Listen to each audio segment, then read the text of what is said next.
कैसे हो प्यारे साथियों। हमारा टॉपिक बल आघूर्ण से संबंधित चल रहा था और बल आघूर्ण में हमने महत्वपूर्ण बातें पढ़ ली थी। अब चलिए पढ़ते हैं उत्तोलक। उत्तोलक क्या है? इंग्लिश वाले प्राणी लीवर लिख सकते हो, ये लीवर अलग चीज़ है, लीवर या लेवर जिसको हिंदी में कहा जाता है उत्तोलक। क्या होता है उत्तोलक? उत्तोलक क्या होता वो सुनिए। देखिए, उत्तोलक जो है ये वास्तव में पुराने ज़माने की प्राचीनतम कह सकता हूँ मैं सरल मशीन है। प्राचीनतम सरल मशीन है जो किस सिद्धांत पे काम करती है? बल आघूर्ण के सिद्धांत पर काम करती है। बल आघूर्ण के सिद्धांत पर कार्य करती है। बल आघूर्ण के सिद्धांत पर कार्य करती है, प्राचीनतम सरल मशीन है। ठीक है, इसमें क्या होता है, एक लंबी दृढ़ छड़ को एक अक्ष के विपरीत सपोर्ट देकर घुमाया जाता है। यानी इस अक्ष के विपरीत घुमा लूँ या इस अक्ष के विपरीत घुमा लूँ, जहाँ से इसको जोड़ दिया जाता है वो चीज़ कहलाती है आलंब। क्या कहलाती है? आलंब, जिसको लिखते हैं ऐप से। किससे लिखते हैं? ऐप से लिखेंगे। और जहाँ से इस पर बल लगाया जाता है ऊपर या नीचे घुमाने के लिए, जहाँ पर इस पर बल लगाया जाता है ऊपर या नीचे घुमाने के लिए, वो चीज़ कहलाती है ई, जिसको मैं कहता हूँ आयास। क्या कहता हूँ? आयास। ध्यान से रखिए, एफ बल नहीं है, एफ आलंब है और ई क्या होता है? आयास है। एग्जाम्पल लेके समझाऊंगा तो और अच्छा समझाएगा। पहले किताबी भाषा सुन ले। अब इसके ऊपर कोई डब्ल्यू वेट रख दिया जाता है और यहाँ से जुड़ा हो तो बोलो इस छड़ को ऊपर उठाऊंगा तो डब्ल्यू वेट भी क्या होगा? ऊपर उठेगा। तो ये बीच में क्या रहता है? बार या डब्ल्यू रहता है। इस बात का ध्यान रखना। अब ये क्या होता है, एक दृढ़ छड़ रेखा होती है, छड़ होती है जिसको एक अक्ष के विपरीत घुमाया जाता है और जो उत्तोलक की तरह का काम करता है। और ये प्राचीनतम सरल मशीन है। पुराने जो लोग थे वो इसको यूज करते थे। इससे क्या होता है, कम बल लगाकर अधिक बल का प्रभाव उत्पन्न किया जा सकता है। इसमें क्या होता है, सबसे बड़ी उत्तोलक की खास बात क्या है? कम बल लेकर या कम बल लगाकर अधिक बल का प्रभाव उत्पन्न किया जाता है। अधिक बल का प्रभाव उत्पन्न किया जाता है। अधिक बल का प्रभाव उत्पन्न किया जाता है। कैसे किया जाता है वो सुनिए।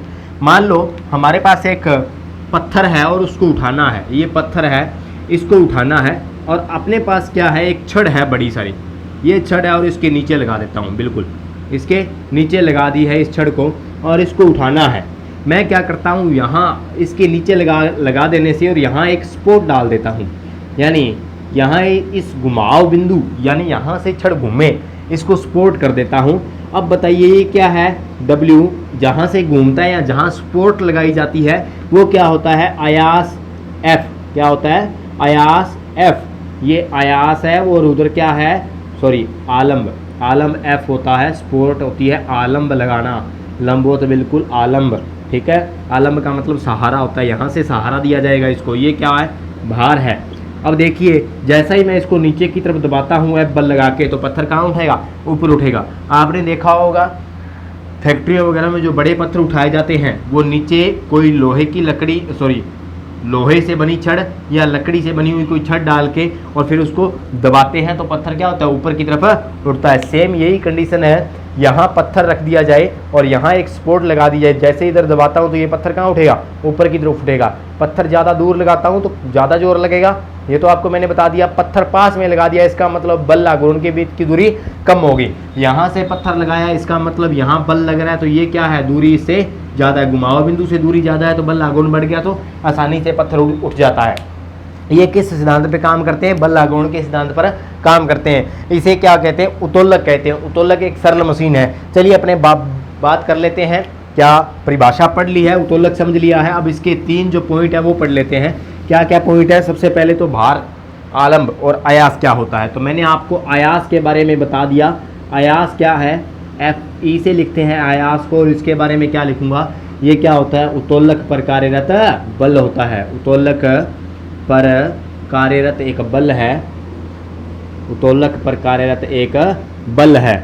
और फिर मैंने आपको बताया क्या, आलम्ब, आलम्ब क्या होता है, आलम्ब एफ, ये क्या होता है भाई, ये एक प्रकार का क्या होता है, सपोर्ट होती है, जो क्या होती है, इसको सहारा देती है।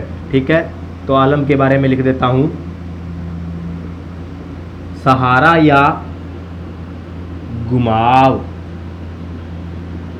बिंदु की सपोर्ट, घुमाव बिंदु की सपोर्ट है ये, सहारा या घुमाव बिंदु की सपोर्ट है। ठीक है, और फिर आता है लास्ट में भार, इसको लिखते हैं W से, वेट से, ये तो वही रहेगा, यहाँ कन्फ्यूजन मत कर देना कहीं, आयास F, ये क्या है, बल होता है E। ठीक है, आलम्ब ये क्या, सॉरी भार क्या है, उत्तोलक जिस भार को उठाता है, उत्तोलक जिस भार को उठाता है वो क्या कहलाता है भाई, वो भार कहलाता है। ठीक है, तो ये अपनी मैथ जो उत्तोलक के पॉइंट है वो पढ़ लिए। अब देखिए सबसे पहला जो सरल प्रकार का उत्तोलक आता है, उत्तोलक हमेशा कितने प्रकार के, 3 प्रकार के बताऊंगा मैं आपको। कितने प्रकार के उत्तोलक बताऊंगा, 3 प्रकार के उत्तोलक बताऊंगा। पहला क्या उत्तोलक है, कौन सा भी, प्राथमिक उत्तोलक, कौन सा, प्राथमिक उत्तोलक। दूसरा है कौन सा, द्वितीय उत्तोलक, और तीसरा है तृतीय उत्तोलक या अंतिम उत्तोलक। ये 3 प्रकार के उत्तोलक हैं, 3 प्रकार के लीवर है, प्राइमरी, सेकेंडरी और टर्सरी। तो 3 प्रकार के उत्तोलकों की अपने बात करेंगे। उत्तोलकों में फर्क कहाँ पड़ता है, देखो इनकी स्थितियां बदल जाती हैं। आलम्ब ई, एफ और डब्ल्यू की स्थितियां, आलम्ब, आयास और भार की स्थितियां बदल के इसके उत्तोलकों को चेंज किया जा सकता है। जैसे आपने कहा सर मेरे को समझ में नहीं आया, भार की स्थितियां कैसे बदलेगी। मान लो आपको क्या करना है, एक चिमटा लेना है, क्या लेना है, एक चिमटा लेना है, और अब बताइए मेरे को यहाँ क्या है, यहाँ क्या है और यहाँ क्या है, अलग अलग स्थितियाँ हैं। हेडपम्प लो, हेडपम्प ये लो, ये हेडपम्प है, इसमें सपोर्ट कहाँ है, बीच में है, बाहर इधर है और आलम्ब इधर, सॉरी अयास इधर आ गया। ठीक है, तो इस प्रकार इसकी क्या है, स्थितियाँ चेंज होती रहती हैं। ठीक है, फ्रूट कटर है, फ्रूट कटर है, ये लो फ्रूट कटर इस टाइप का है।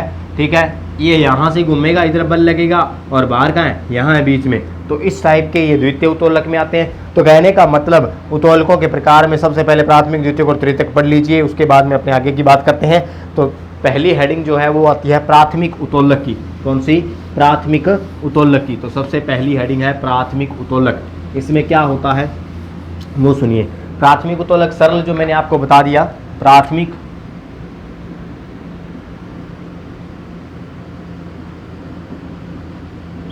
प्राथमिक उत्तोलक, इसमें क्या रहता है सुनिए, प्राथमिक उत्तोलक में बिल्कुल ये क्या रहेगा, बीच में। ठीक है, यहाँ क्या लगा दूंगा, बल, और इधर क्या लगा दूंगा, वेट, इधर क्या लगेगा, वेट। ठीक है, तो कहने का मतलब आलम्ब कहाँ रहता है, बीच में, इधर से दबाऊंगा तो वेट क्या होगा, ऊपर उठेगा। अब सुने कि यहाँ पर एक इंपॉर्टेंट बात बता देता हूँ, इसका एक फॉर्मूला, इसका जो नियम है उत्तोलक का। देखिए ये वाली जो दूरी है आलम्ब से अयास, ये अयास बल क्या है, सॉरी ये ई होता है, अयास की दूरी ये एफ होता है।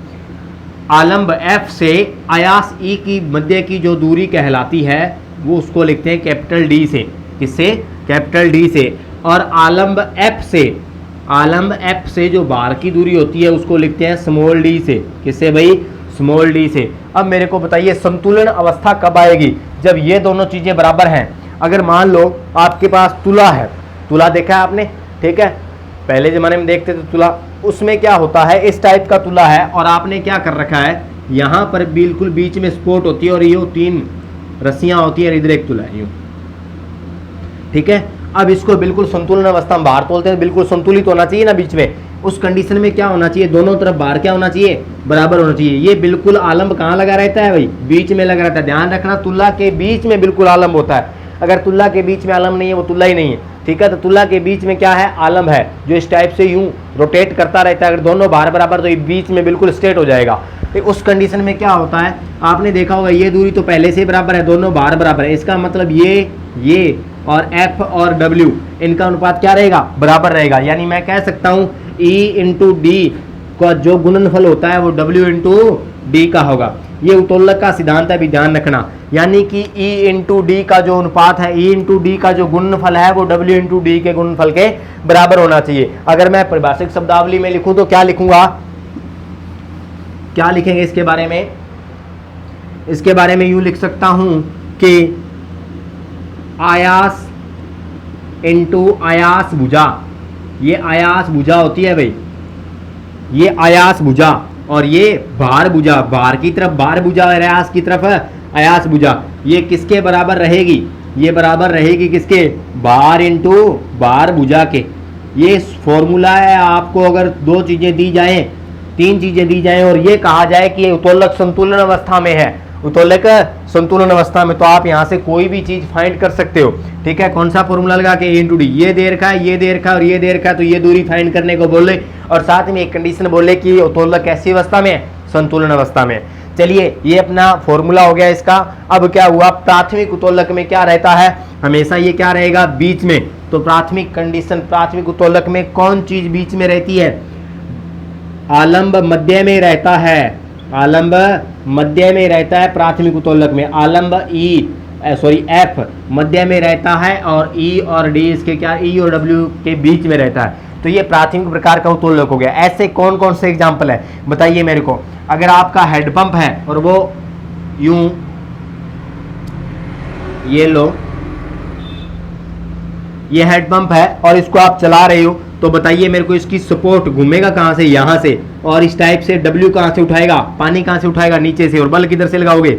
इधर से। तो मेरे को बताइए ई कहां पे है? बीच में, सॉरी एफ कहां पे है? बीच में। और ई आलंब आयास कहां से लगा रहे हो? इधर से। और ये बीच में से, यानी इस टाइप से चलाते हो तो बाहर इधर है पानी का, बाहर उठा रहा है नीचे से पानी, और ये बीच में क्या है? सपोर्ट सहारा, और इधर क्या है?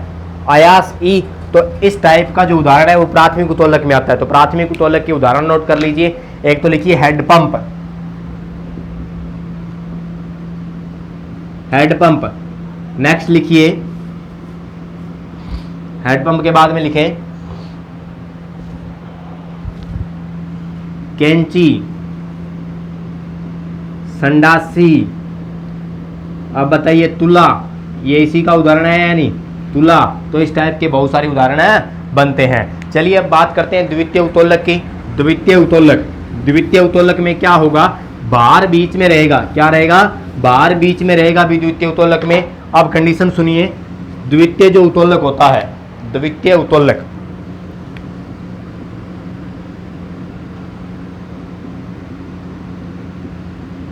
द्वितीय उत्तोलक में क्या है? भार हमेशा कहाँ रहता है? बीच में। ये वही छड़ है और इस छड़ के बाहर कहाँ लगा देता हूँ? बीच में लगाता हूँ। ये लो डब्ल्यू नीचे लगा। इधर क्या लगा दूँ? आलंब लगा देता हूँ। इधर क्या लगा देता हूँ? आलंब लगा देता हूँ एफ। और अब क्या करता हूँ? इसको यहाँ से उठाता हूँ। यानी ये भार है, ये क्या है? वेट है। मान लो यहाँ पे वेट बंधा हुआ है, कोई वेट बांध के और यहाँ पे सपोर्ट देके और इस छड़ को जैसे उठाता हूँ तो वेट भी क्या होगा? साथ साथ उठेगा यहाँ जो लगा हुआ है। यानी वेट कहाँ लगाओ? बिल्कुल यहाँ लगाओ। ठीक है, तो कहने का मतलब वेट को उठाने के लिए यहाँ क्या लगा दूं? आयास लगा देता हूँ। ये क्या है? डब्ल्यू। ये क्या है? सहारा। यानी इस छड़ के यहाँ सपोर्ट लगा देता हूँ और ऊपर बाहर रख देता हूँ और इधर से इसको उठाता हूँ। तो ये द्वितीय प्रकार का उत्तोलक हो जाएगा। ठीक है, तो इस द्वितीय प्रकार के उत्तोलक की खास बात क्या है? भार मध्य में। कहाँ? भार मध्य में रहेगा। ये लो, भार मध्य में रहेगा और दोनों चीजें क्या रहेंगी? साइड में रहेंगी। तो ये हमारा द्वितीय प्रकार का उत्तोलक है। देखिए द्वितीय प्रकार के उत्तोलक में, अब सुनिए बात, द्वितीय प्रकार के उत्तोलक के उदाहरण कौन कौन से? आपने कभी केरी कटर देखा होगा। केरी को काटने के लिए जो कटर आता है, यहाँ क्या लगा रहता है? ब्लेड लगा रहता है। यहाँ क्या है? सहारा। ये देखो सहारा। इधर क्या है? ब्लेड ऊपर की तरफ है मान लो, या नीचे की तरफ है, कहीं भी लगा दो कटेगा, सॉरी। अब इधर क्या लगा देता हूँ? आयास लगा देता हूँ। यस और नो? ई आयास लगा दूँ ऊपर या नीचे। यहाँ क्या है भाई? यहाँ डब्ल्यू रखा हुआ है, वेट, और इधर क्या है? सहारा है। इधर से घूमेगा और यहाँ वेट रखा हुआ है, उसको काटने की कोशिश करेगा। तो इस टाइप का जो उदाहरण है वो किस में आता है? द्वितीय उत्तोलक में आता है। ठीक है, तो ऐसी कंडीशन में इसके जो उदाहरण है वो आ जाता है केरी कटर। केरी कटर बोल दूं या फ्रूट कटर बोल दूं, एक ही बात है भाई। केरी कटर या फ्रूट कटर एक ही बात है। केरी कटर या फ्रूट कटर।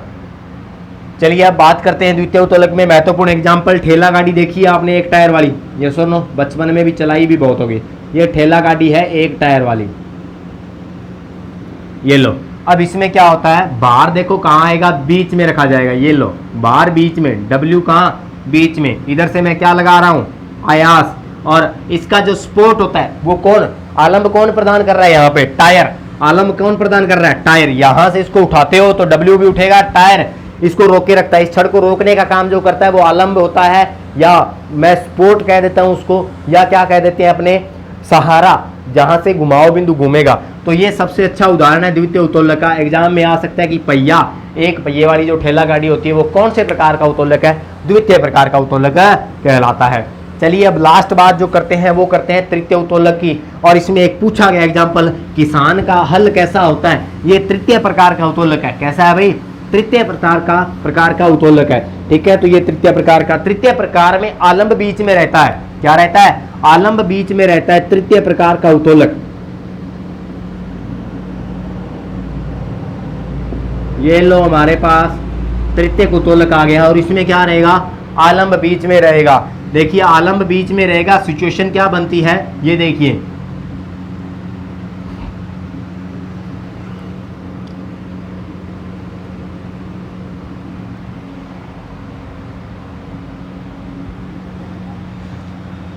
तृतीय आलम्ब बीच में, पहले वाली कंडीशन में आलम्ब बीच में हो गया, दूसरी वाली कंडीशन में बार बीच में हो गया। अब जो लगेगा वो आयास बीच में लगेगा। क्या लगेगा, आयास लगेगा बीच में। ये लो आयास लग रहा है, इधर क्या है, वेट है।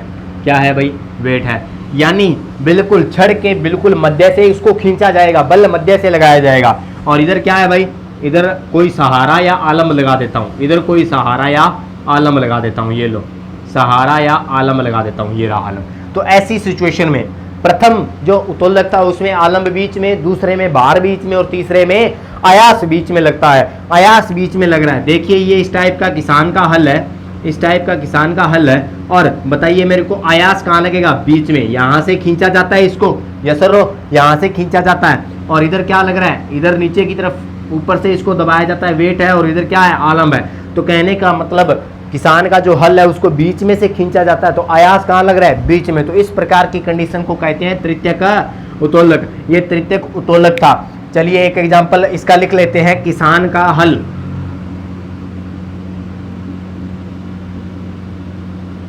किसान का जो हल है इंपोर्टेंट कर लेना, तृतीयक प्रकार का उत्तोलक है। ये तृतीयक प्रकार का उत्तोलक है। चिमटा जो होता है, चिमटा, वो भी कैसा है भाई, तृतीयक प्रकार का उत्तोलक है। चिमटा, चिमटे का मतलब ये इस टाइप का चिमटा है, और यहाँ से W उठाया जाएगा, बल कहाँ लगाया जाएगा, बीच में से लगाया जाता है। और आलम का है यहाँ पे, यानी चिमटा इस टाइप का है और चिमटा इस टाइप का, तो बल कहाँ लगाएंगे, बीच में लगाएंगे। और इधर से क्या है, इधर से तो आलम लगा हुआ है, बल बीच में लगाओगे तो बाहर यहाँ से है। ठीक है, तो कहने का मतलब ये चिमटा किसान का हल है, मनुष्य का हाथ है, बाहर उठा रखे एक हाथ से। वो सारी बातें तृतीयक प्रकार के उत्तोलक में आती हैं। तो चिमटा भी इसके साथ और मनुष्य का हाथ भी इसके साथ ही लिख लेना। हाथ, मनुष्य का हाथ से कोई बाहर उठा रहे, वो भी तृतीयक प्रकार के उत्तोलक में आता है। तो अपने 3 प्रकार के उत्तोलक हो चुके हैं कंप्लीट। प्रथम में आलम्ब बीच में, दूसरे में बार बीच में, और तीसरे में आयास बीच में रहता है। इनके इंपॉर्टेंट एग्जाम्पल नोट कर लेना। प्रथम में कौन से बताए थे, द्वितीय में कौन से बताए थे, और तृतीयक में कौन से बताए थे। ये पेपर में एक आधा क्वेश्चन पूछा जाता है हर बार। ठीक है, उत्तोलक से संबंधित क्वेश्चन आ जाते हैं। धन्यवाद। उत्तोलक अपना कंप्लीट हो चुका है।